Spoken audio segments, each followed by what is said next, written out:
भारत में सबसे ज्यादा बॉक्सर हरियाणा में बनते हैं। इसी वजह से हरियाणा के शक्तिपुर के बॉक्सिंग कोच रघुबीर सिंह का सपना था कि उसके दोनों बेटों में से कोई एक ओलंपिक में जाकर गोल्ड मेडल जीते। लेकिन जब उसके बेटे उसका ये सपना पूरा नहीं कर पाए, तब उसने निहाल नाम के एक स्टूडेंट को अपने बेटे की तरह ट्रेन करना शुरू कर दिया। निहाल बहुत मेहनत करता था और धीरे धीरे एक बेहतरीन बॉक्सर बन गया। लेकिन ओलंपिक के फाइनल सिलेक्शन से ठीक पहले एक भयानक हादसा हो जाता है। निहाल और रघुबीर की बेटी गुड़िया का मर्डर हो जाता है। इसके बाद अपनी बहन के कातिल को ढूंढने के लिए रघुबीर के दोनों बेटे अपनी इन्वेस्टिगेशन शुरू करते हैं। जैसे जैसे वो आगे बढ़ते हैं, एक के बाद एक कई रहस्य सामने आने लगते हैं। लेकिन आखिर में जो सच सामने आता है वो इतना खौफनाक होता है कि लगता है ये किसी इंसान का काम नहीं हो सकता। आखिर गुड़िया के साथ क्या हुआ, निहाल और गुड़िया को क्यों मारा गया, इस मर्डर के पीछे कौन है और रघुबीर के बेटे इस रहस्य को कैसे सुलझाएंगे, इन सारे सवालों के जवाब जानने के लिए देखिए आज की कहानी। कहानी की शुरुआत हरियाणा के शक्तिपुर से होती है। जैसा कि मैंने पहले बताया, बॉक्सिंग कोच रघुबीर सिंह अपने बेटों के जरिए ओलंपिक का सपना पूरा करना चाहते थे, पर जब ऐसा नहीं हुआ तो उन्होंने निहाल नाम के एक स्टूडेंट को तैयार किया। निहाल अब हरियाणा का स्टेट चैंपियन है और उसका ओलंपिक में चुना जाना बस एक फॉर्मेलिटी था। आज भी उसका एक मैच था जिसे देखने शहर में कई बड़े लोग आए थे।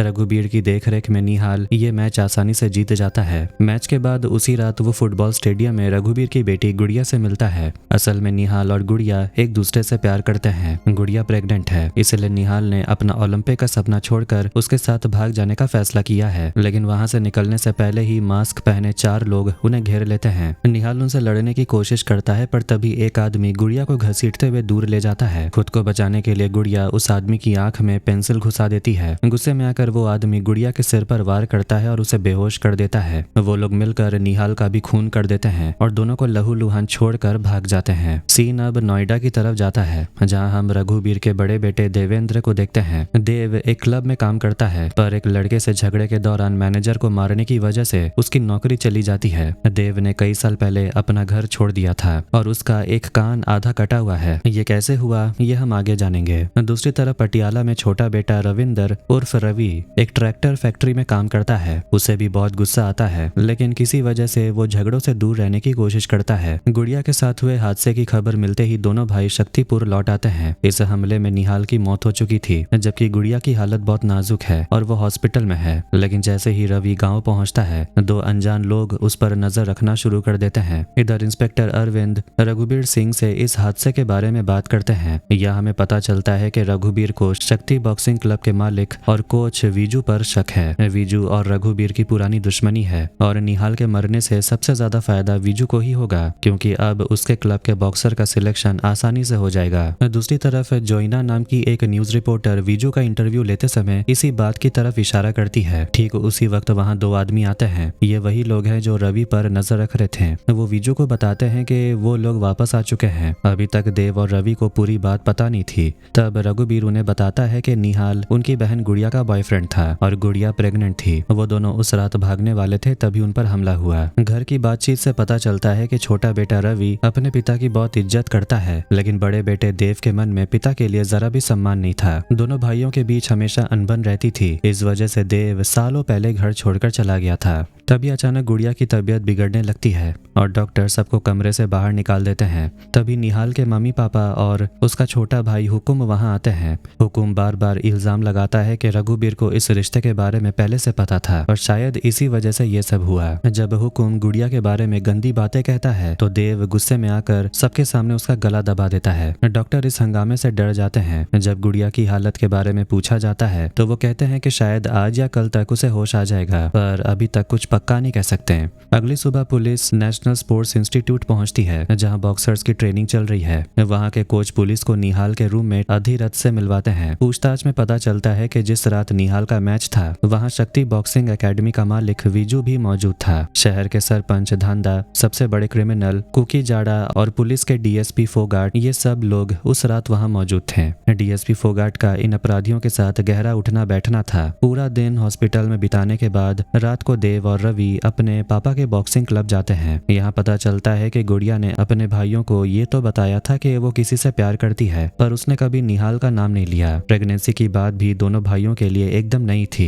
क्लब के अंदर पहुंचकर वो देखते हैं कि रघुबीर अभी भी अपने स्टूडेंट्स को ट्रेनिंग दे रहा है। जिसकी बेटी हॉस्पिटल में मौत से लड़ रही है, वो यहाँ प्रैक्टिस करा रहा था, असल में ओलंपिक सिलेक्शन पास है और निहाल की जगह भेजने के लिए रघुबीर अपने पसंदीदा स्टूडेंट राका को तैयार कर रहा है। जब देव उनसे सवाल करता है तो रघुबीर रूखेपन से बोलता है, मेरे हॉस्पिटल में बैठने से वो ठीक नहीं हो जाएगी। देव को अपने पिता की ये बात जहर लगती है। रघुबीर के लिए बॉक्सिंग एक नशे की तरह है जिसके लिए वो कुछ भी कर सकते हैं। गुस्से में देव बोलता है, आपकी लापरवाही के वजह से ही गुड़िया के साथ ये सब हुआ। इस पर रघुबीर पलटकर जवाब देते हैं, इतने सालों तक जब तुम नहीं थे तब मैंने ही उसका ख्याल रखा था। बात इतनी बढ़ जाती है कि देव अपने पिता पर हाथ उठाने की कोशिश करता है, पर वो भूल गया था कि उसके पिता एक बॉक्सिंग चैंपियन रह चुके हैं। रघुबीर उसे अपनी ताकत का एहसास दिला देते हैं। पिता से झगड़कर देव वापस हॉस्पिटल चला जाता है। तब रघुबीर रवि को उसकी पुरानी कार की चाबी देते हैं जिसे उन्होंने 5 साल से संभाल कर रखा था। साथ ही वो रवि को सावधान करते हैं कि ये शहर अब पहले जैसा सुरक्षित नहीं रहा। अगली सुबह रवि की मुलाकात इंस्पेक्टर अरविंद से होती है और यहाँ पता चलता है कि रवि और अरविंद बचपन के दोस्त हैं। 5 साल पहले विजू और उसके लोगों के साथ हुए बड़े झगड़े की वजह से ही रवि को ये शहर छोड़ना पड़ा था। इसलिए इंस्पेक्टर अरविंद उसे दोबारा समझाता है कि उन लोगों से दूर रहना ही बेहतर है। इसके बाद जब दोनों भाई गुड़िया से मिलने जाते हैं तो उसे होश आ जाता है। गुड़िया बार बार निहाल और अपने बच्चे के बारे में पूछती है। देव उसे सच छुपा लेता है और बोलता है, निहाल बिल्कुल ठीक है और तेरा बच्चा भी सलामत है, तू फिक्र मत कर, हम आ गए हैं और सब ठीक हो जाएगा। हमले के बारे में पूछने पर गुड़िया बताती है कि हमलावरों ने अजीब से मास्क पहन रखे थे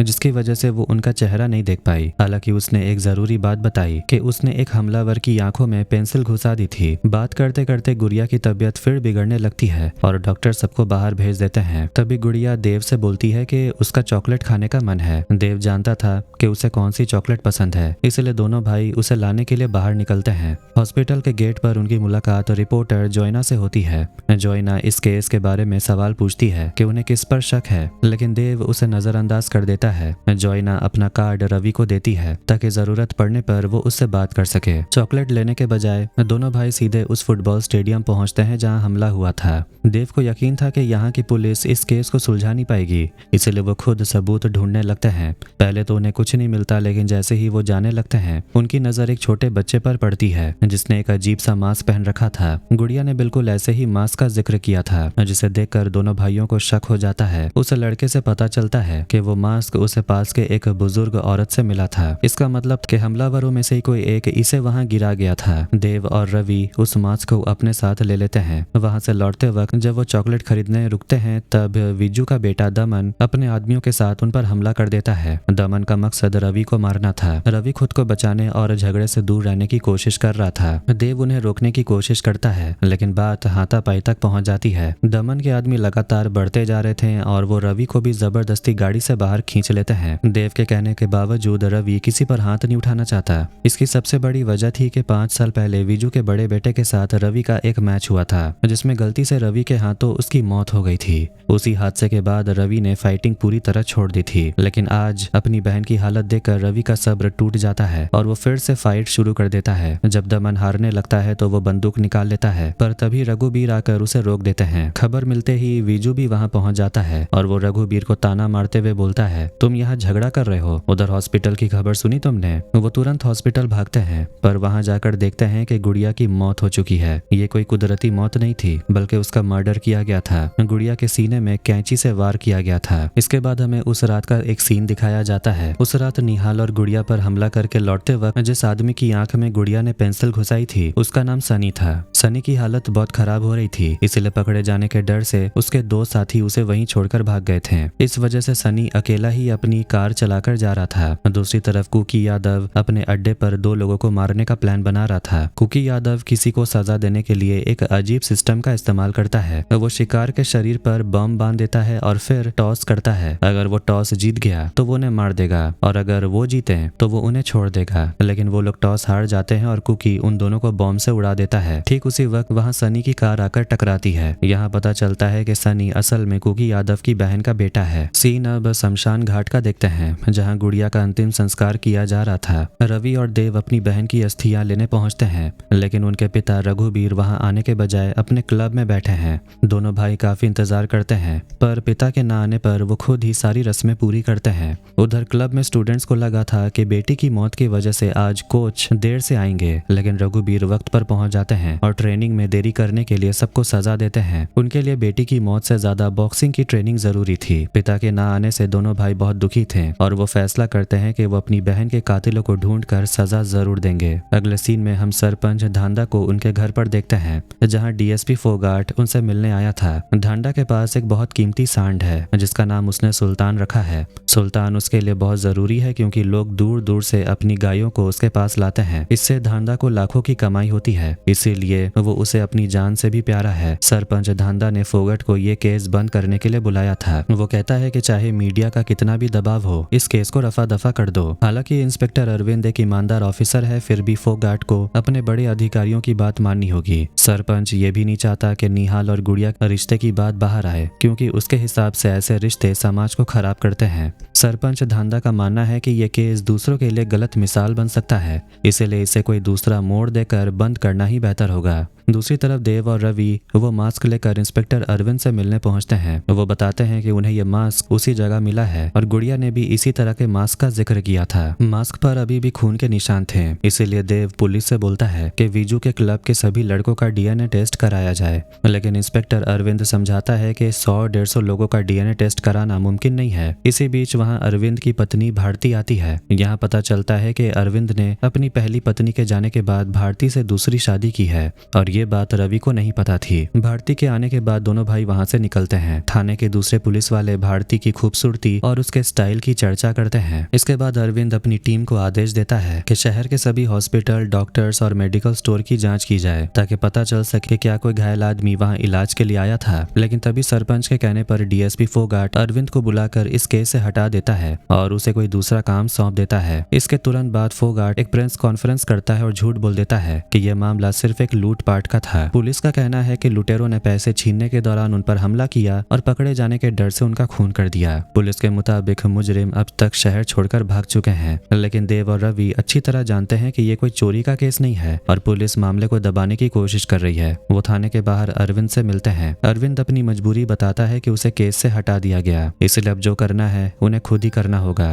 वो उन्हें सरपंच धांधा पर नजर रखने का इशारा करता है, क्योंकि उसी के कहने पर फोगाट ने ये सब किया है। तभी एक कांस्टेबल फोन करके बताता है कि एक फार्मेसी से पता चला कि खून वाली रात को करीब 3 बजे वहां से लोकल एनेस्थेसिया लिया गया था, वो भी एक जानवरों के डॉक्टर के प्रेस्क्रिप्शन पर। इसका मतलब था कि शायद उसी डॉक्टर ने उस घायल आदमी का इलाज किया होगा। ये सुनते ही देव और रवि उस डॉक्टर के पास पहुंच जाते हैं। पहले तो डॉक्टर मुकर जाता है कि वो तो जानवरों का डॉक्टर है, इंसानों का इलाज कैसे कर सकता है। लेकिन बाद में वो सच उगल देता है कि उस रात 4 लोग सनी नाम के एक घायल आदमी को लेकर उसके पास आए थे। डॉक्टर ये भी बताता है कि आज रात शहर में कहीं एक गुप्त बॉक्सिंग टूर्नामेंट होने वाली है जहां शायद सनी मिल जाए। ये कोई मामूली मैच नहीं है, बल्कि इसे कुकी यादव बहुत ही सीक्रेट तरीके से करवाता है। दूसरी तरफ रिपोर्टर जोइना पुलिस स्टेशन जाकर अरविंद से निहाल और गुड़िया के केस के बारे में पूछती है, लेकिन अरविंद उसे कोई भी जानकारी देने से साफ मना कर देता है। ठीक उसी वक्त देव का फोन आता है और वो अरविंद को सनी के बारे में बताता है। पास ही खड़ी जोइना भी ये नाम सुन लेती है और उसे समझ आ जाता है कि सनी का इस खून से कोई ना कोई कनेक्शन जरूर है। कुकी यादव का ये मैच कहाँ हो रहा है ये जानने के लिए दोनों भाई अपने पिता रघुबीर के पास जाते हैं। सुबह शमशान न आने की वजह बताते हुए रघुबीर बोलते हैं कि उन्होंने गुड़िया को हमेशा हंसते खेलते देखा था, इसलिए उसका मरा हुआ चेहरा देखने की उन्हें हिम्मत नहीं थी। लेकिन देव उनकी बात नहीं मानता और कहता है, मुझे सब पता है, ये आपका नाटक है। आपको गुड़िया के जाने का कोई दुख है ही नहीं। आपको दुख इस बात का है कि आपका बॉक्सर मर गया और आपका ओलंपिक मेडल का सपना टूट गया। इस बात पर रघुबीर अपने दोनों बेटों के सामने एक प्रपोजल रखते हैं कि चलो हम तीनों मिलकर गुड़िया के कातिल को ढूंढते हैं और उसे सजा देते हैं। वो बताते हैं कि कुकी यादव जो बॉक्सिंग मैच करवाता है उसके कोई नियम कानून नहीं है, वहाँ आम लोगों को जाना मना है, सिर्फ वहाँ कुछ खास लोग ही जा सकते हैं। रघुबीर वहाँ जाने का इंतजाम करते हैं, लेकिन वहाँ पहुंचकर देव और रवि को पता चलता है कि उनके पिता ने देव को ऑडियंस और रवि को फाइटर बनाकर भेजा है। फाइटर लिस्ट में रवि का नाम है, जिसका मतलब है कि रवि को वहाँ पर लड़ना पड़ेगा। दूसरी तरफ सनी अपने मामा कुकी यादव से मिलता है। उनकी बातों से पता चलता है कि कुकी ने सनी को आज तक कोई काम नहीं दिया था क्योंकि वो नशेड़ी था, लेकिन अब उसकी आंख खराब हो गई है, इसलिए कुकी उसे आज के मैच का सारा पैसा कलेक्शन करने का काम दे देता है। तभी दोनों भाइयों की नजर सनी पर पड़ती है। उसकी आंखों पर पट्टी बंधी देखकर वो समझ जाते हैं कि यही वो आदमी है। सनी भी उन्हें पहचान लेता है और वहां से भागने की कोशिश करता है। दोनों भाई उसका पीछा करते हैं, लेकिन कुछ दूर जाने पर अचानक सनी के ऊपर कंक्रीट का एक बड़ा ब्लॉक गिरता है और उसकी मौत हो जाती है। रवि उस क्रेन चलाने वाले को पकड़ने की कोशिश करता है, पर वो भाग निकलता है। देव को सनी के जेब से एक मोबाइल फोन और हाथ की एक अंगूठी मिलती है। रवि बताता है कि उसने भागने वाले का चेहरा देख लिया है। दोनों भाई उसका पीछा करते हैं और उसे पकड़ लेते हैं। वो कोई और नहीं बल्कि निहाल का छोटा भाई हुकुम था। हुकुम को जब मारा पीटा जाता है तो वो कबूल करता है कि उसने अपने भाई निहाल की मौत का बदला लेने के लिए सनी को मारा है।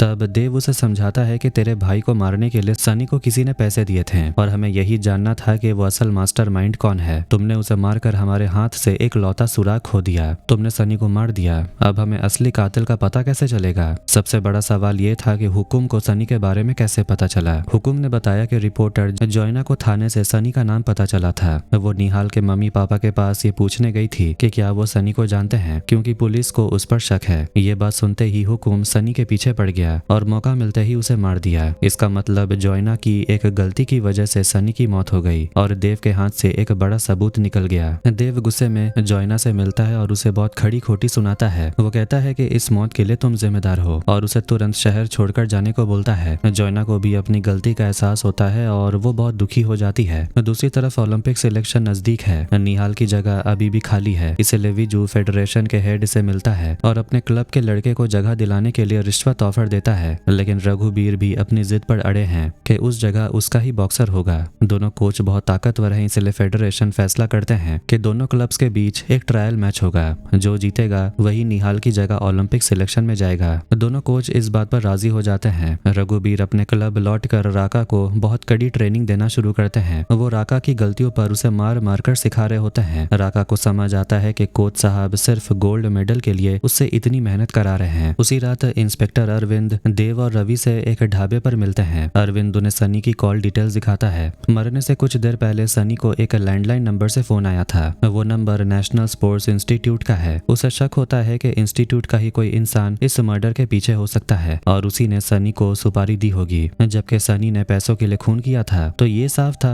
कि इसके पीछे निहाल का कोई दुश्मन ही होगा। लेकिन नेशनल स्पोर्ट्स इंस्टीट्यूट में जाकर जांच करना आसान नहीं था। इंस्पेक्टर अरविंद को केस से हटाया जा चुका था और निहाल की मौत के बाद वहां सुरक्षा इतनी कड़ी कर दी गई थी कि किसी का भी अंदर जाना मना था। तभी रवि को रिपोर्टर जोइना की याद आती है। एक रिपोर्टर होने के नाते वो वहां जा सकती थी। हालांकि देव ने उसके साथ बहुत बुरा बर्ताव किया था, फिर भी जोइना उनकी मदद करने के लिए तैयार हो जाती है। वो फेडरेशन की न्यूज कवर करने के बहाने अंदर जाती है और उस लैंडलाइन नंबर पर बार बार कॉल करती है। ढूंढने पर उसे पता चलता है वो फोन बॉयज हॉस्टल के ब्लॉक 1 के बाहर लगे एक पीसीओ का है। वहां रहने वाला कोई भी बॉक्सर उस फोन का इस्तेमाल कर सकता था, इसलिए असली कातिल को पकड़ना अब भी मुश्किल था। तब रघुबीर बताते हैं कि वहां विजू के क्लब से 3 बॉक्सर्स गए थे, अमित सिंह, युवराज सोलंकी और शमशेर। शमशेर 80 किलो की कैटेगरी में है, जिसमें निहाल था। सबको शक शमशेर पर होता है क्योंकि निहाल के हटने से सबसे ज्यादा फायदा उसी को होने वाला था। देव को यकीन है कि विजू के किसी आदमी ने ही सनी को सुपारी दी थी ताकि शक उकी यादव पर जाए। अब मुश्किल ये थी कि कैंप से कोई बॉक्सर बाहर नहीं जा सकता।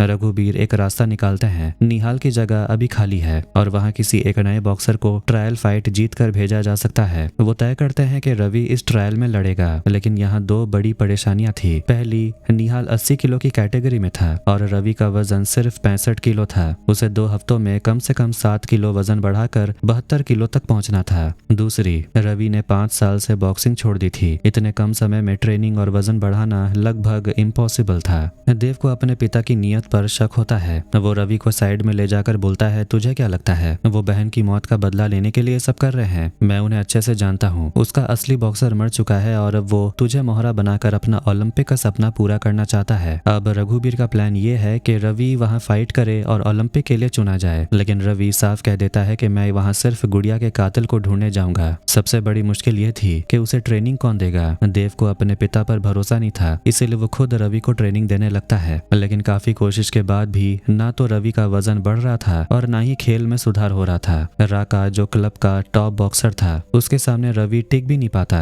रवि को लगने लगता है कि शायद वो ये नहीं कर पाएगा। तभी वहाँ इंस्पेक्टर अरविंद की पत्नी भारती आती है। वो अपना टिफिन वापस लेने आई थी जो अरविंद पिछले दिन भूल गया था। रवि की हालत देखकर वो उससे बात करती है। यहाँ एक बात गौर करने वाली थी, भारती मन ही मन रवि को पसंद करने लगी थी। इसके पीछे एक बड़ी वजह थी, अरविंद इम्पोर्टेंट था, मतलब कि वो पिता नहीं बन सकता, जिसकी वजह से उसकी पहली पत्नी उसे छोड़कर चली गई थी। भारती को शादी के बाद ये पता चला, पर उसने अभी तक अरविंद का साथ नहीं छोड़ा था। भारती बातों बातों में रवि को अपनी आप बीती सुनाती है। वो बताती है है कि उसका मायका झारखंड में है और उसका परिवार बहुत गरीब था। वहाँ कुछ एजेंट्स आते थे जो लड़कियों की शादी कराने के बहाने उन्हें ले जाते और पैसों के बदले बेच देते थे। भारती के माता पिता ने उसे 20,000 रुपए के बदले अरविंद को बेच दिया था। अरविंद ने दूसरे राज्य से बीवी इसलिए खरीदी थी क्योंकि उसे पता था कि इस शहर में सब उसकी कमजोरी जानते हैं और उसे यहाँ कोई लड़की नहीं मिलेगी। भारती की बातें रवि को अंदर से झकझोर देती है और उसे हिम्मत देती है। रवि को एहसास होता है कि देव की ट्रेनिंग से वो कभी जीत नहीं पाएगा। उसे अपने पुराने कोच यानी अपने पिता के पास वापस जाना ही होगा। आखिर में वो रघुबीर के पास जाता है और उनसे मदद मांगता है। देव भी समझ रहा था कि रवि अब उस पर भरोसा नहीं कर पा रहा। उसे डर था कि रघुबीर के पास जाने पर वो रवि का ब्रेन वॉश कर देंगे। देव जानता था कि उसके पिता जीतने के लिए कुछ भी कर सकते हैं और उनके साथ रहकर रवि शायद बहन के खून का बदला लेना भूल जाए और सिर्फ बॉक्सिंग के बारे में सोचने लगे। लेकिन रवि देव को वादा करता है कि वहां पहुंचने के लिए मुझे उनकी मदद चाहिए। मैं सिर्फ अपनी बहन के कातिल को पकड़ने जा रहा हूँ। अगले दिन से रवि की असली ट्रेनिंग शुरू होती है। धीरे धीरे उसका वजन भी बढ़ने लगता है और वो बॉक्सिंग में भी काफी अच्छा हो जाता है। जब से रवि की ट्रेनिंग शुरू हुई, रघुबीर ने राका पर ध्यान देना कम कर दिया था। राका को समझ आ गया कि कोच उसे नहीं बल्कि रवि को आगे भेजना चाहते हैं। रघुबीर उसे साफ कह देते हैं कि ये सिर्फ खेल नहीं बल्कि बदले की लड़ाई है। इससे नाराज होकर राका क्लब छोड़कर चला जाता है। दूसरी तरफ कुकी यादव अपने भांजे सनी के कातिल को ढूंढने के लिए बेचैन है। उसे पता चलता है कि उस रात देव और रवि वहां सनी को ढूंढ रहे थे, इसलिए उन्हें उन दोनों पर शक हो जाता है। उधर राका सीधे विजू के पास जाकर उसे सारा सच बता देता है कि रघुबीर ने रवि को तैयार किया है। विजू राका को अपने क्लब में रख लेता है, पर ट्रायल मैच के दिन वो राका के बजाय अपने छोटे बेटे धर्म का नाम दे देता है। ये सुनकर रवि और उसके पिता हैरान रह जाते हैं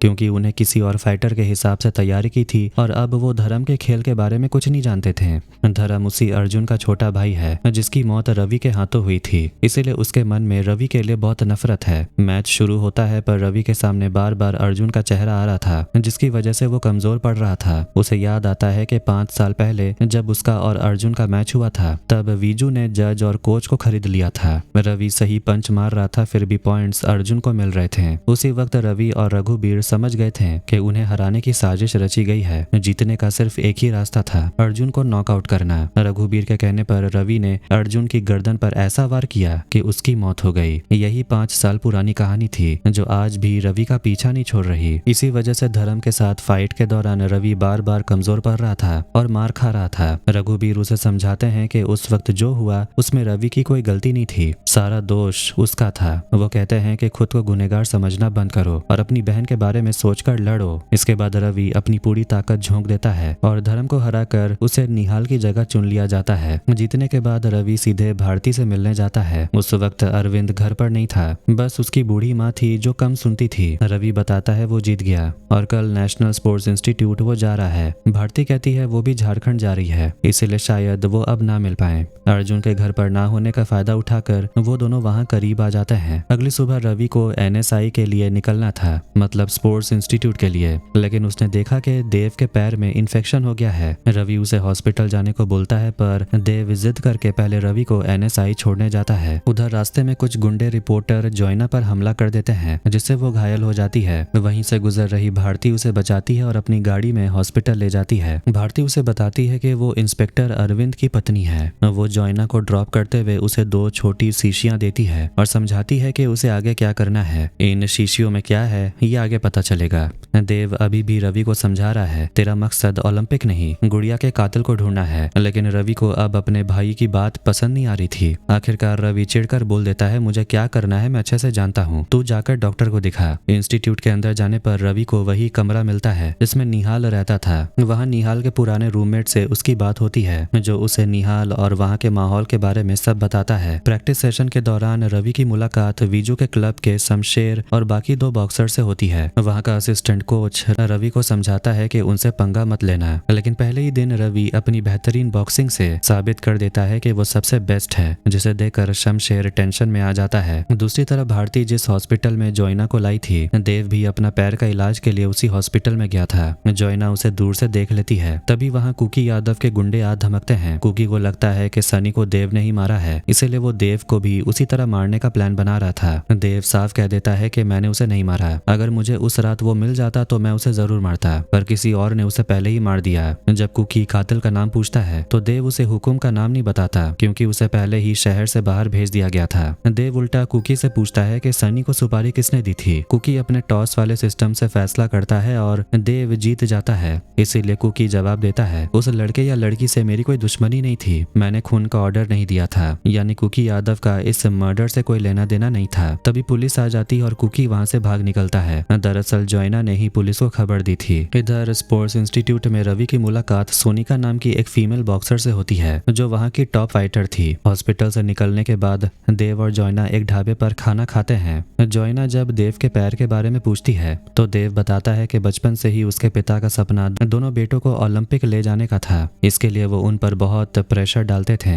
देव बचपन से ही काफी अच्छा था, लेकिन देव उतना होशियार नहीं था। इसी वजह से उसके पिता रघुबीर बार बार लाठी से उसके पैरों पर वार करते थे। एक दिन देव की किसी गलती पर रघुबीर ने गुस्से से उसे इतने जोर से मारा कि उसके पैर में गहरा घाव हो गया। देव डर के मारे घर से भाग गया और 3 दिनों तक उसी चोट के साथ वो बाहर ही रहा। जब उसे हॉस्पिटल ले जाया गया तब तक इन्फेक्शन बहुत फैल चुका था और डॉक्टर को उसका पैर काटना पड़ा। यानी अपने पिता के ओलंपिक के जुनून और सख्त बर्ताव की वजह से ही देव को अपना पैर खोना पड़ा। इसलिए वो आज भी अपने पिता से नफरत करता है। उसके हिसाब से उसके पिता के लिए बीवी, बच्चे और परिवार की कोई कीमत ही नहीं है। उनका एकमात्र मकसद बस ओलंपिक गोल्ड मेडल जीतना है। उधर रवि अपने प्लान के मुताबिक जैसे ही शमशेर और उसके साथी के कमरे के बाहर जाता है, वो चुपके से उनके कमरे में घुस जाता है। उसे एक दवाई दी गई थी जिसे वो शमशेर के पानी में मिला देता है। वो तुरंत रघुबीर को फोन करके बताता है काम हो गया। रघुबीर बोलते हैं मैंने भी फोन कर दिया है, सुबह तक नतीजा मिल जाएगा। दूसरी तरफ देव और जोइना एक होटल में रुकते हैं और एक दूसरे के काफी करीब आ जाते हैं। लेकिन जैसे ही वो करीब आते हैं जोइना अपना असली राज खोलती है। वो बताती है कि वो कोई रिपोर्टर नहीं है और 6 महीने पहले उसकी नौकरी जा चुकी है। निहाल जब 2 साल पहले शहर में था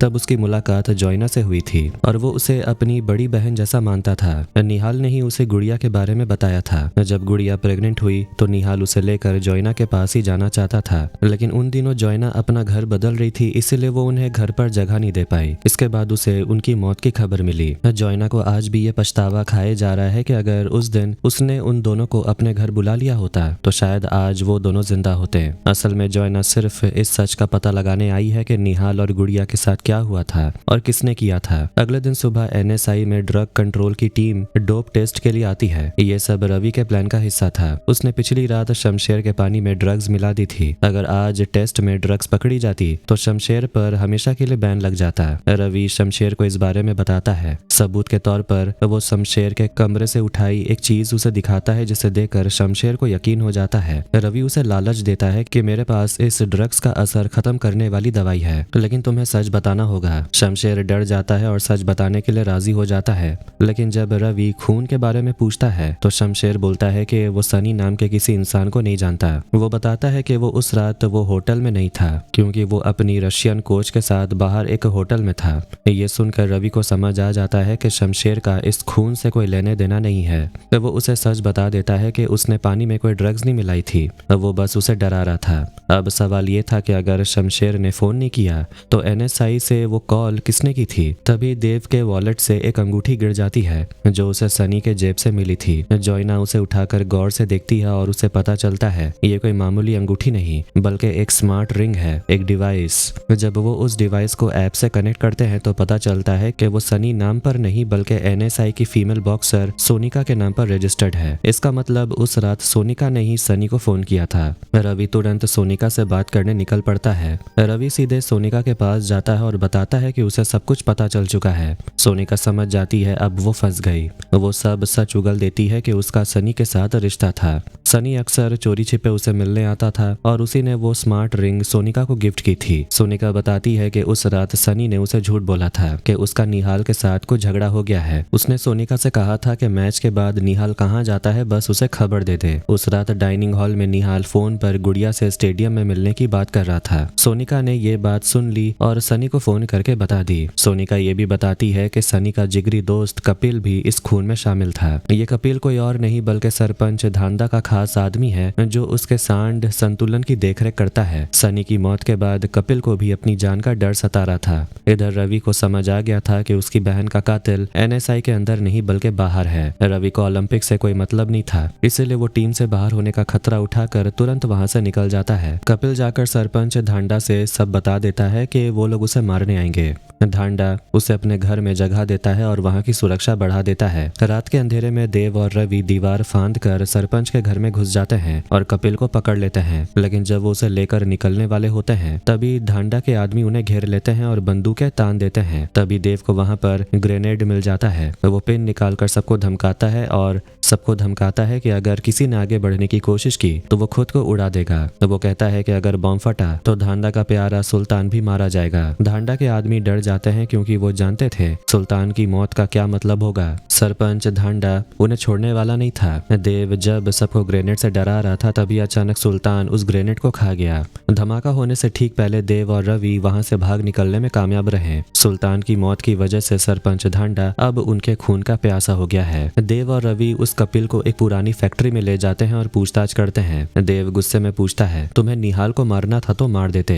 मेरी बहन गुड़िया को क्यों मारा? कपिल तब एक चौंकाने वाला खुलासा करता है। वो बताता है उनका मकसद निहाल को मारना नहीं बल्कि गुड़िया को मारना था। निहाल को तो उन्होंने मजबूरी में मारा क्योंकि वो बीच में आ गया था। कपिल बताता है वो एक हफ्ते से गुड़िया का पीछा कर रहे थे। गुड़िया रोज इंग्लिश कोचिंग जाती थी। उनका प्लान था कि जब वो कोचिंग से लौटेगी तो उसे उठाकर मार देंगे और धान के खेत में फेंक देंगे। लेकिन जब उन्हें पता चला कि निहाल और गुड़िया भागने वाले हैं तो उनका प्लान खराब होने लगा और उन्होंने आनन फानन में हमला कर दिया। देव जब पूछता है कि तुम्हारे साथ और कौन था तो कपिल बताता है कि वहां सनी, वो खुद और डीनू नाम का एक आदमी था। उनके साथ एक चौथा आदमी भी था जिसने सुपारी दी थी, लेकिन उसने मास्क पहन रखा था इसलिए कपिल उसका चेहरा नहीं देख पाया। देव कपिल को पीट कर पूछता है कि वो दीनू कहाँ मिलेगा। कपिल बताता है कि उस घटना के बाद से दीनू गायब है और शायद हिसार में छिपा है। देव चौथे आदमी का सच उगलवाने के लिए कपिल को बुरी तरह टॉर्चर करने लगता है और उसका एक हाथ तोड़ देता है। रवि उसे रोकने की कोशिश करता है क्योंकि वो नहीं चाहता कि कोई मारा जाए। रवि के मन में आज भी उस पुराने हादसे का डर था जहां उसके हाथों एक मौत हो गई थी, लेकिन देव किसी की बात सुनने को तैयार नहीं था। ठीक उसी वक्त वहां पुलिस पहुंच जाती है। वो कपिल को वहीं छोड़कर भागने की कोशिश करते हैं, लेकिन पैर की समस्या की वजह से पुलिस देव को पकड़ लेती है। जब रघुवीर और रवि भाग रहे थे तो सामने पहाड़ की ढलान आ गई। रघुवीर ने रवि को बचाने के लिए उसे धक्का दे दिया, जिस वजह से रघुवीर तो पुलिस के हाथों पकड़ा गया पर रवि बच निकला। रघुवीर ने डीएसपी फोगाट को समझाने की कोशिश की कि कपिल ने ही उसकी बेटी का मर्डर किया है और उसने ये बात कबूल भी की, लेकिन डीएसपी ने कहा तुमने उसे इतना टॉर्चर किया है कि कोई बेगुनाह भी होता तो डर के मारे जुर्म कबूल कर लेता। इसी बीच सरपंच धांडा अपने सांड सुल्तान की मौत का बदला लेने के लिए वहां पहुंच जाता है। वो अपने हाथों से उसे मारना चाहता था पर डीएसपी उसे रोकता है और एक खतरनाक प्लान बनाता है। वो कहता है कि इन्हें सीधे मारना ठीक नहीं होगा, इन्हें जेल भेज देते हैं और वहां कुकी यादव के गुंडे से इनका काम तमाम करवा देंगे। इससे पुलिस और सरपंच पर कोई आंच नहीं आएगी। अगले दिन उन्हें कोर्ट ले जाया जाता है। पुलिस रवि को भी ढूंढ रही थी, इसीलिए वो छिपने के लिए इंस्पेक्टर अरविंद के घर पहुंच जाता है। भारती भी अब अपने मायके से वापस आ चुकी थी। अरविंद भारती को बताता है कि उसने रवि को बेसमेंट में एक कमरे में छिपाया है। ये जानकर भारती मन ही मन खुश होती है। हालांकि अरविंद को उनके रिश्तों के बारे में पता नहीं था। उधर जेल में रघुवीर और देव को कुकी यादव के गुंडों के साथ एक ही सेल में रखने का प्लान था, लेकिन वहां का जेलर रघुवीर का बहुत सम्मान करता था क्योंकि रघुवीर ने ही जेलर के बेटे को बॉक्सिंग सिखाकर नेशनल लेवल तक पहुंचाया था। गुरु दक्षिणा के तौर पर जेलर उन दोनों को बचा लेता है और एक सुरक्षित सेल में भेज देता है। घर पर अरविंद के जाने के बाद भारती बेसमेंट में रवि को खाना देने जाती है, लेकिन रवि इतना परेशान था कि वो कुछ भी खाना नहीं चाहता। रवि के मन में बहुत कुछ चल रहा था। वो भारती को समझाता है उसके पिता ने उसे बचाया, वरना आज वो भी जेल में होता। उसका भाई देव मर्डर करने जा रहा था और अगर वो पकड़ा जाता तो उसकी पूरी जिंदगी जेल में सड़ते हुए बीत जाती। रवि कहता है कि एक बार उसके हाथों मौत हुई थी और वो एहसास आज भी उसे डराता है। वो खुद को खूनी समझता है और नहीं चाहता कि उसके हाथों किसी और की जान जाए। रवि ने भारती को ये भी बताया कि जब उसने एनएसआई में दोबारा बॉक्सिंग शुरू की थी तो उसे बहुत अच्छा लग रहा था। उसे वहाँ अपना भविष्य दिख रहा था और वो खुश था, लेकिन बहन की मौत का बदला लेने के लिए उसने अपनी सारी खुशियां कुर्बान कर दी। भारती उसे समझाती है कि अपनी खुशी के बारे में सोचना कोई कोई गुनाह नहीं है। वो कहती है तुम्हारी बहन तो चली गई, पर अगर वो जिंदा होती तो वो भी नहीं चाहती कि तुम लोग इस तरह खून खराबे में पड़कर अपनी जिंदगी बर्बाद करो। दूसरी तरफ जेल में बैठा देव हिसाब लगा रहा था कि इस पूरे मामले के पीछे किसका हाथ हो सकता है, लेकिन कड़ियां जुड़ नहीं रही थी। तभी रघुबीर की कमर में दर्द होने लगती है। जेलर एक तेल की शीशी लाकर देता है तो देव खुद अपने पिता की कमर पर मालिश करने लगता है। मालिश करते हुए रघुबीर को अपनी पुरानी गलती का एहसास होता है। वो देव से उस बचपन वाली बात के लिए माफी मांगता है जिसकी वजह से देव को अपना पैर खोना पड़ा था। वो कहता है कि उस वक्त मुझसे बहुत बड़ी भूल हो गई थी। वो ये भी बताता है कि उसके अपने पिता यानी देव के दादा ने भी उसके साथ बहुत बुरा बर्ताव किया था, क्योंकि वो चाहते थे कि रघुबीर ओलंपिक में गोल्ड मेडल जीते। जब रघुबीर ये नहीं कर पाया तो उसने ये दबाव अपने बेटों देव और रवि पर डालना शुरू किया। ये सुनकर देव को गुस्सा आ जाता है और वो अपने पिता को धिक्कारते हुए बोलता है, आप कैसे इंसान हैं? आपने जो गलत किया उसके लिए आपको कोई पछतावा नहीं है, बल्कि आप अपनी गलती का दोष आज भी अपने पिता पर मर रहे हैं। यहाँ पता चलता है जब देव और रवि छोटे थे तभी से रघुबीर और विजू के बीच बॉक्सिंग क्लब को लेकर पुरानी दुश्मनी चली आ रही थी। दरअसल उस वक्त विजू ने रघुबीर का बॉक्सिंग क्लब खरीदने की कोशिश की थी, लेकिन रघुबीर ने उसे बेचने से साफ मना कर दिया था। इस बात को लेकर दोनों के बीच इतना बड़ा झगड़ा हुआ कि गोलियां तक चल गई। उस हादसे में गुड़िया और उसकी माँ बाल बाल बची थी। देव अपने पिता को ताना मारते हुए बोलता है, आज जो कुछ भी हो रहा है ये सब आपकी जिद की वजह से है। अगर उस वक्त आपने क्लब बेच दिया होता और परिवार के बारे में सोचा होता तो आज ये सब नहीं होता, लेकिन आपने अपनी जिद नहीं छोड़ी। आपके लिए ओलंपिक मेडल जरूरी है, आपके बच्चे नहीं। दूसरी तरफ निहाल की मौत के बाद उसकी जगह रवि को मिली थी, लेकिन अब रवि भी वहां से भाग चुका है। खाली जगह को भरने के लिए फेडरेशन विजू से बात करती है और विजू अपने बेटे धर्म का नाम आगे बढ़ा देता है। ये देखकर राका को समझ आ जाता है कि उसका सपना कभी पूरा नहीं होगा। बदला लेने के लिए राका एक खतरनाक चाल चलता है और धर्म की बाइक का ब्रेक खराब कर देता है। क्लब से घर जाते वक्त धर्म का एक्सीडेंट हो जाता है और उसकी मौत हो जाती है। इधर जेल में रघुबीर और देव को नुकसान पहुंचाना मुश्किल हो रहा था, इसीलिए कुकी यादव के गुंडे जेलर के परिवार को किडनैप कर लेते हैं। तो वो जेलर को मजबूर करते हैं कि वो उन्हें उन दोनों को मारने का मौका दे। एक तरफ गुंडे जेल के अंदर हमला करने की तैयारी में थे तो दूसरी तरफ डीएसपी फोगाट शक होने पर अरविंद के घर पहुंच जाता है। डीएसपी पहले तो अरविंद से साधारण बातें करता है, पर फिर बाथरूम जाने के बहाने चुपके से बेसमेंट वाले कमरे में घुस जाता है और रवि को देख लेता है। रवि भागने की कोशिश करता है पर बाहर पुलिस की पूरी टीम खड़ी थी। डीएसपी एक अपराधी को पनाह देने के जुर्म में अरविंद को सस्पेंड कर देता है। इसके बाद वो रवि को पुलिस की जीप के पीछे बांधकर बेरहमी से घसीटते हुए थाने ले जाते हैं। एक तरफ डीएसपी फोगाट रवि को घसीटते हुए ले जा रहा था और दूसरी तरफ जेल के अंदर कुकी यादव के गुंडे बाप बेटे को मारने की कोशिश कर रहे थे। लेकिन ठीक उसी वक्त वहां पुलिस कमिश्नर पहुंच जाते हैं, जिसकी वजह से आखिरी मौके पर रघुबीर और देव की जान बच जाती है। कमिश्नर के दखल के बाद डीएसपी को मजबूरी में रवि को छोड़ना पड़ता है और जल्द ही रघुबीर और देव भी जेल से रिहा हो जाते हैं। यहाँ जोइना के जरिए एक बड़ा सच सामने आता है कि ये सब रघुबीर का ही प्लान था। रघुबीर बताते हैं कि उन्होंने अपना बॉक्सिंग क्लब विजू को बेच दिया था। सौदे की शर्त के मुताबिक विजू ने सरपंच धांडा से बात की और कपिल से कहकर अपनी शिकायत वापस करवा ली, जिससे ये सब आजाद हो सके। रघुबीर बोलता है, बरसों पहले जो गलती मैंने की थी उसे दोबारा नहीं दोहराना चाहता। उस वक्त मैंने अपने बच्चों को खो दिया था, अब और नहीं खोना चाहता। अपने पिता की ये बात सुनकर रवि भावुक हो जाता और बोलता है, मैं आपसे वादा करता हूँ कि आप पूरी जिंदगी मेरे कोच रहेंगे और मैं आपको ओलंपिक मेडल दिला कर ही दम लूंगा। ये सुनकर देव भड़क जाता है। वो कहता है, यही तो वो चाहते थे, उन्होंने ये सब तेरा ब्रेन वॉश करने के लिए तो कहा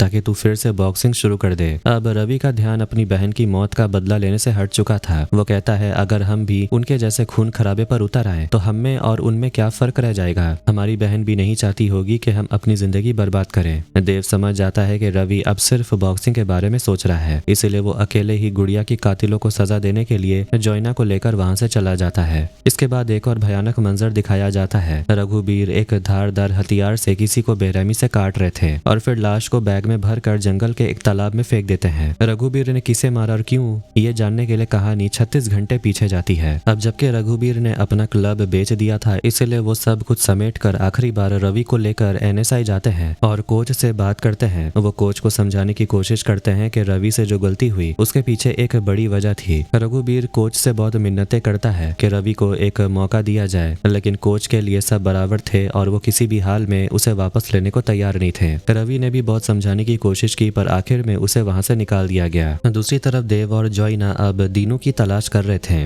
कपिल ने बताया था कि वो हिसार में है, लेकिन इतने बड़े शहर में उसे ढूंढना नामुमकिन लग रहा था। सोशल मीडिया पर भी कोई जानकारी नहीं मिली और उन्हें लग रहा था कि वो एक बंद गली में फंस गए हैं, क्योंकि वो जिसे भी पकड़ने की कोशिश करते हैं उसकी मौत हो जाती है। तब जॉइना सुझाव देती है कि उन्हें गुड़िया से दोबारा शुरुआत करनी चाहिए, उसकी चीजों से या उसके कमरे से शायद कोई सुराग मिल जाए। इसके लिए उन्हें वापस अपने घर जाना होगा। इधर एनएसआई से निकलने के बाद रघुबीर रवि को लेकर अपने पुराने पुश्तैनी घर आ जाते हैं, जिसे उन्होंने अभी तक बेचा नहीं था। वो एक समय इसी घर में रहते थे।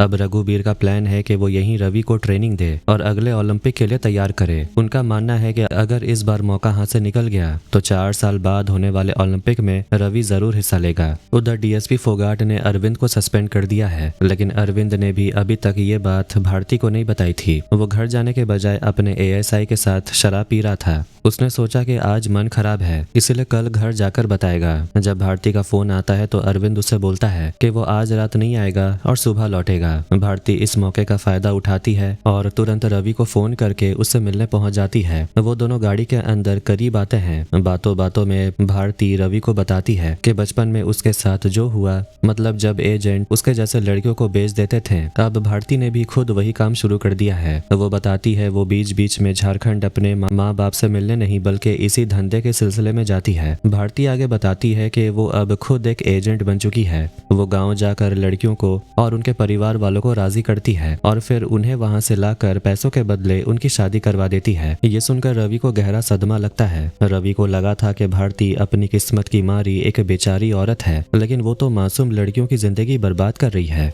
भारती अपनी सफाई में बोलती है कि मैं उनकी जिंदगी बर्बाद नहीं कर रही, बल्कि उन्हें उन हालत से निकाल रही हूँ। मेरा भी अपना एक वजूद है। अरविंद की सच्चाई जानते हुए भी मैं उसके साथ रह रही हूँ, तो क्या मेरी अपनी कोई इच्छाएं नहीं है? वो अपनी पायल दिखाकर बोलती है ये असली चांदी की है जो उसने अपनी कमाई से खरीदी है, लेकिन अरविंद से झूठ बोला कि वो नकली है। रवि उसकी मजबूरी और हालत को समझकर उसे गले लगा लेता है। अगली सुबह रात भर शराब पीने के बाद एएसआई इंस्पेक्टर अरविंद को उसके घर छोड़ने जाता है। वहीं रवि जॉगिंग के लिए निकल जाता है। तभी देव और जॉइना घर पहुंचते हैं और गुड़िया के पुराने सामान की तलाशी लेना शुरू करते हैं। काफी ढूंढने के बाद भी उन्हें कुछ नहीं मिलता।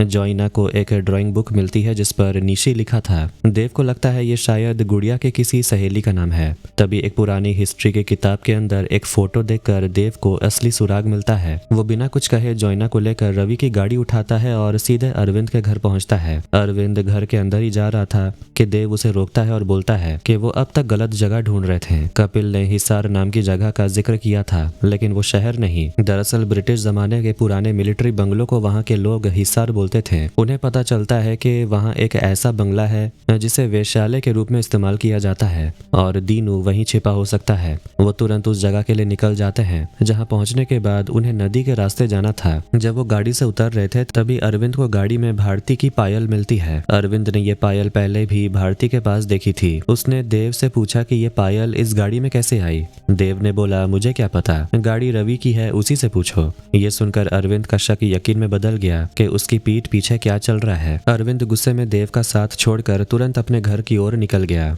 देव जानता था कि अगर वो अरविंद के पीछे गया तो दीनू हाथ से निकल जाएगा, इसीलिए वो जॉइना को लेकर उस मिलिट्री बंगले की तरफ चला गया। देव ने वहाँ एक लड़की को दीनू की फोटो दिखाई। लड़की के बताए कमरे में उसे दीनू मिल तो गया, लेकिन इससे पहले कि दीनू उस चौथे आदमी का नाम बताता, उसके गले से खून निकलने लगा और वो वहीं मर गया। वहाँ मौजूद लड़की ने बताया कि एक दूसरी लड़की ने दीनू के ड्रिंक में कुछ मिला दिया था। देव ने जब उस दूसरी लड़की के बारे में पूछा तो पता चला उसका नाम निशी है। देव को तुरंत याद आया कि गुड़िया की ड्राइंग बुक में निशी नाम लिखा था। उसे यकीन हो गया कि गुड़िया के कत्ल का इस लड़की से कोई गहरा कनेक्शन है। तभी वहाँ भीड़ जुटने लगी और देव बड़ी मुश्किल से जॉइना को लेकर वहाँ से भागा। इधर अरविंद अपने घर पहुँच जाता है। घर के सामने एक शादी की बारात निकल रही थी, जहाँ लोग नाच गाने और शोर शराबे के बीच हवा में गोलियां चला रहे थे। अरविंद घर के अंदर जाकर भारती को वो पायल दिखाता है। भारती घबरा जाती और बोलती है ये तो खो गई थी, तुम्हें कहाँ मिला? अरविंद जब रवि की गाड़ी का नाम लेता है तो भारती समझ जाती है वो पकड़ी गई। भारती उसे समझाने की कोशिश करती है कि वो उससे प्यार करती है और जो हुआ बस एक गलती थी। अरविंद जानता था कि उसकी अपनी कुछ कमियां हैं, लेकिन वो भारती का किसी और के साथ रिश्ता बर्दाश्त नहीं कर पा रहा था। गुस्से में आकर अरविंद अपनी पत्नी भारती का गला दबा देता है, जिससे वो बेहोश हो जाती है। इसके बाद वो रवि को खत्म करने का प्लान बनाता है। वो उसे फोन करके बोलता है भारती को कुछ हो गया है, तुम जल्दी घर आओ। रवि तुरंत वहां से निकल पड़ता है और उसके पीछे पीछे उसके पिता रघुबीर भी निकल जाते हैं। इधर घर में भारती मरी नहीं थी, उसे बस होश नहीं था। जैसे ही उसे होश आता है वो देखती है कि अरविंद बंदूक लेकर रवि का इंतजार कर रहा था। भारती खुद को बचाने के लिए अरविंद पर हमला कर देती है और उसके चेहरे पर गर्म आयरन से वार करती है और इसी छीना छपटी में अरविंद के हाथ से गोली चल जाती है और उसकी वहीं मौत हो जाती है। तभी रवि और रघुबीर वहां पहुंच जाते हैं। भारती रोते हुए उन्हें बताती है कि उसने ये सब अपनी जान बचाने के लिए किया। रघुबीर समझ जाते हैं कि अब उनके पास कोई रास्ता नहीं है। तभी एनएसआई के कोच का फोन आता है कि वो रवि को एक और मौका देने के लिए तैयार है,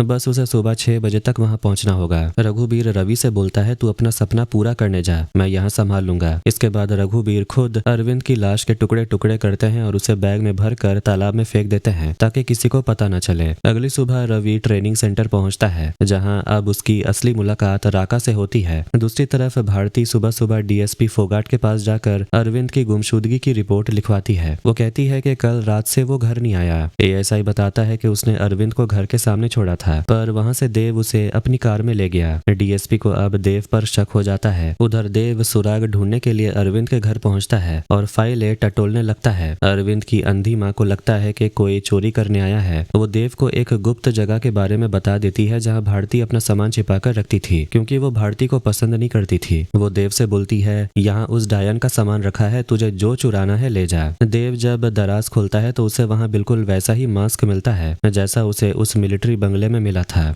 तभी उसे निशी की बात याद आती है। निशी ने बताया था कि दीनू को जहर देने वाली औरत बहुत खूबसूरत है और उसकी छाती के दाईं ओर एक पीकॉक का टैटू बना है। अरविंद अब सुराग देख ही रहा होता है कि पीछे से भारती आकर उसकी कनपट्टी पर बंदूक तान देती है। तभी दिखता है कि भारती के शरीर पर वही मोर वाला टैटू था, यानी निशी ने जिस दीदी का जिक्र किया था ये वही भारती है। अब गुड़िया की मौत का असली राज सामने आता है। जब गुड़िया को पता चला कि वो प्रेग्नेंट है तो उसने निहाल से मिलकर भागने का फैसला किया। निहाल से मिलकर घर लौटते वक्त उसे रास्ते में निशी मिली। कुछ गुंडे निशी का पीछा कर रहे थे तो गुड़िया ने उसे अपने भाइयों के पुराने घर में छिपा दिया। वहाँ निशी ने बताया कि कैसे उसे शादी का लालच देकर यहाँ लाया गया और अब उसे बेचा जा रहा है। गुड़िया ने उसे वादा किया कि उसके पिता और भाई बहुत ताकतवर हैं और वो उसे बचा लेंगे। गुड़िया ने अपना ड्राइंग बुक निशी को दिया ताकि वो वहाँ बैठकर समय बिता सके, लेकिन गुड़िया ने उस दीदी के बारे में भी पूछा जो लड़कियों को लाती है और वो दीदी भारती ही थी। भारती को डर था कि अगर गुड़िया ने ये सच अपने भाइयों को बता दिया तो उसका धंधा और जिंदगी दोनों खत्म हो जाएंगे, इसलिए उसने गुड़िया को रास्ते से हटाने का प्लान बनाया था।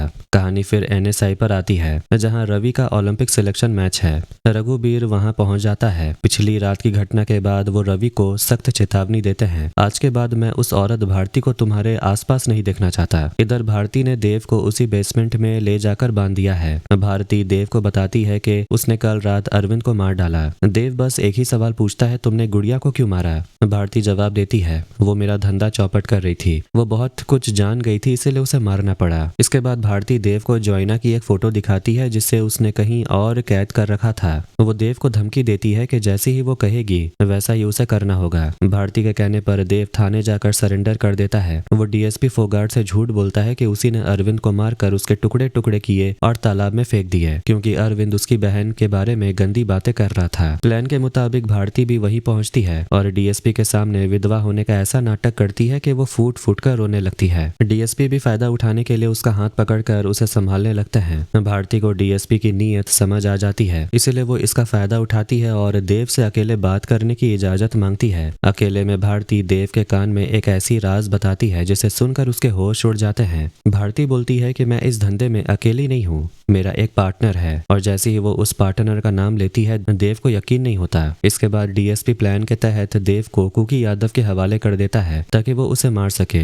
लेकिन जब कुकी उसे मारने वाला था देव चालाकी से उसकी बंदूक छीन लेता है और वहां से भाग निकलता है। एक तरफ देव अपनी जान बचाने के लिए लड़ रहा था तो दूसरी तरफ एनएसआई में रवि का मैच चल रहा था। मैच के ब्रेक के दौरान रवि जैसे ही शावर लेने जाता है तभी पीछे से कोई उस पर चाकू से हमला करता है। उधर देव किसी तरह कुकी यादव के चंगुल से बचकर उस मिलिट्री बंगले में पहुंचता है और जोइना को सही सलामत बचा लेता है। जब रघुबीर को पता चला कि उसके बेटे पर चाकू से हमला हुआ तो वो तुरंत वहां पहुंच गया। उसे शक था कि यह हमला वीजू के आदमियों ने किया है, लेकिन वीजू ने साफ कह दिया कि इस सब में उसका या उसके बेटों का कोई हाथ नहीं था। उधर देव को अब पूरा सच पता चल चुका था कि उस रात गुड़िया दरअसल निशी की जान बचाने की कोशिश कर रही थी। देव वहां से निशी और जोइना को सुरक्षित जगह छोड़कर सीधा NSI पहुंचता है। वहां रवि और राका के बीच फाइनल राउंड होने वाला था, जबकि रवि को चोट लगी थी और खून बह रहा था, इसलिए मैनेजमेंट मैच कैंसिल करने की सोच रहा था। देव वहां रवि को सारा सच बताने आया था, लेकिन रवि का जुनून देखकर वो रुक गया। रवि घायल होने के बावजूद लड़ना चाहता था क्योंकि उसका एकमात्र सपना ओलंपिक जाना था। अपने भाई का हौसला देखकर देव ने उससे सारी कड़वी बातें छिपा ली। जैसे ही फाइट शुरू हुई, देव गैलरी में अपने पिता रघुबीर के पास गया और उस पर बंदूक तान दिया। उसने उनके कान में कहा, मुझे सब पता चल गया है कि इस बर्बादी के पीछे आप ही हो। दरअसल थाने में भारती ने देव के कान में उसके पिता रघुबीर का ही नाम लिया था। देव अपने पिता को अंदर एक कमरे में ले गया और चिल्लाकर पूछा, आखिर आपने अपनी ही बेटी गुड़िया को क्यों मारा? तब रघुबीर ने अपना खौफनाक सच उगल दिया। उसने कहा कि उसने 8 साल की कड़ी मेहनत से निहाल को ओलंपिक के लिए तैयार किया था, लेकिन ऐन वक्त पर उसे गुड़िया की प्रेगनेंसी किट मिल गई और उसे सब समझ आ गया। उसे लगा कि उसकी बरसों की तपस्या और ओलंपिक का सपना इस बच्चे और गुड़िया की वजह से बर्बाद हो जाएगा और वो ये बर्दाश्त नहीं कर पा रहा था। उसी वक्त गुड़िया ने उसे निशी और भारती के धंधे के बारे में बताया। रघुबीर को लगा कि अपनी साख और निहाल का करियर बचाने के लिए गुड़िया को रास्ते से हटाना ही आखिरी रास्ता है। उस वक्त रघुबीर खुद अपने हाथ गंदे नहीं करना चाहता था, इसलिए उसने भारती के साथ एक सौदा किया। उसने निशी को भारती के हवाले कर दिया और बदले में उससे गुड़िया को मारने के लिए कहा। रघुबीर अच्छी तरह जानता था कि भारती के संबंध शहर के अपराधियों और गुंडों से है। भारती ने उन गुंडों के जरिए हमला करवाया ताकि कोई पकड़ा न जाए। रघुबीर ये सब इसलिए कर रहा था ताकि गुड़िया निहाल की जिंदगी से हट जाए और वो निहाल का इस्तेमाल करके अपना ओलंपिक का सपना पूरा कर सके।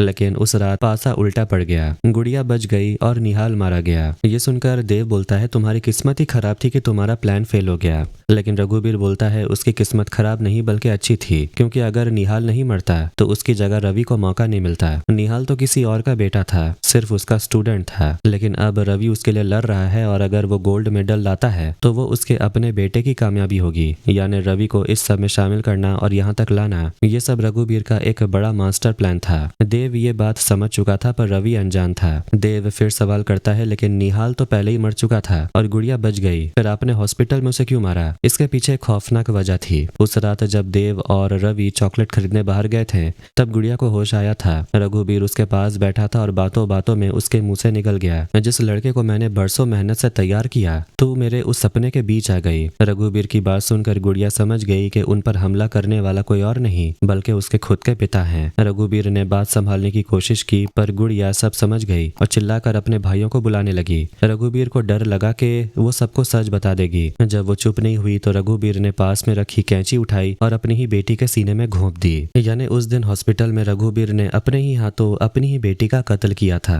एक तरफ रघुबीर ये सब सच देव के सामने उगल रहा था, दूसरी तरफ रिंग में रवि और राका की जबरदस्त फाइट चल रही थी। आखिर में रवि ने राका को हरा दिया और ओलंपिक के लिए अपनी जगह पक्की कर ली। ये देखकर रघुबीर के चेहरे पर मुस्कान आ गई। इतना बड़ा जुर्म करने के बाद भी वो सिर्फ अपनी कामयाबी और सपने को पूरा होने पर खुश था, लेकिन देव इस खुशी को खत्म करना चाहता था। उसने कहा कि मैं तुम्हें यह कामयाबी कभी देखने नहीं दूंगा, तुम्हारा सपना कभी पूरा नहीं होगा। जैसे ही देव ने अपने पिता पर बंदूक तानी तभी डीएसपी फोगाट पुलिस के साथ वहां पहुंच गया। रघुबीर बस इतना बोला कि ये अंत नहीं है, ये तो बस शुरुआत है। इसके बाद तुरंत एक गोली चलने की आवाज आती है, लेकिन ये नहीं दिखाया गया कि गोली किसने किसे मारी। सीरीज का अंत यही होता है, जिसका मतलब है कि इसका अगला सीजन या एपिसोड जरूर आएगा। अगर कहानी का अंदाजा लगाए तो रघुबीर ने जो कुछ भी किया उसका कोई ठोस सबूत नहीं है। सारा सच सिर्फ देव को पता है। दूसरी तरफ भारती अभी भी बाहर है और उसने भी अपने खिलाफ कोई सबूत नहीं छोड़ा है। अब सवाल ये है कि देव ये सब रवि को बताएगा तो क्या रवि उस पर यकीन करेगा, क्योंकि दोनों भाइयों के बीच पहले से ही अनबन चल रही थी। रवि का पूरा ध्यान अब ओलंपिक पर है, जबकि देव अपनी बहन के कातिलों को सजा देना चाहता है।